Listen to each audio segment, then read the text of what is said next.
எங்களையெல்லாம் தாய் உள்ளத்தோடு 13வது ஊதிய ஒப்பந்த உயர்வில் வரலாறு காணாத சம்பள உயர்வு வழங்கிய முன்னாள் முதலமைச்சர், தமிழக சட்டமன்ற எதிர்க்கட்சி தலைவர் மண்ணின் மைந்தர் அவர்கள் 4500 ரூபாயிலிருந்து 21,000 வரைக்கும் சம்பள உயர்வு கொடுத்தார்கள்.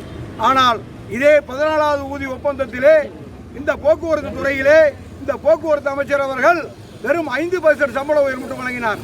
இதை தட்டி கேட்பதற்கு ஆளே இல்லை. இதுவும் உதாரணத்திற்கு சிஐடி தொழிற்சங்கத்தினர் தொழிலாளிக்காகவே சங்கம் நடத்துகிறோம், தொழிலாளர்களுக்காகவே கட்சி நடத்துகிறோம் என்கிறார்கள். ஆனால் இன்றைய போராட்டத்தில் அவர்கள் கலந்து கொள்ளவில்லை. காரணம் கேட்டால் நாங்கள் சீட் ஒப்பந்தம் பேசிக் கொண்டிருக்கிறோம், நாங்கள் எங்கு வருவது என்று சொல்கிறார்கள்.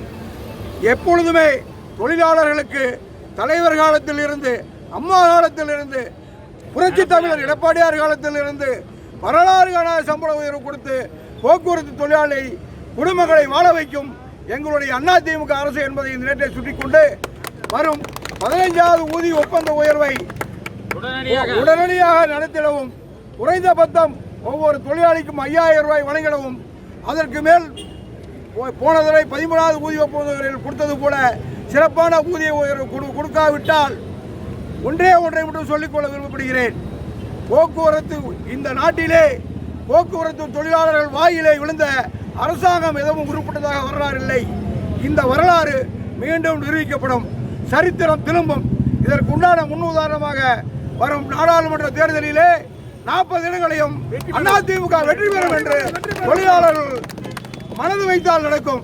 தொழிலாளர்கள் பாவங்களை ஏந்த வேண்டாம் என்று கூறி உடனடியாக சம்பள பேச்சுவார்த்தை நடத்திட வேண்டும், உடனடியாக எங்களுக்கு சம்பளம் வழங்க வேண்டும்.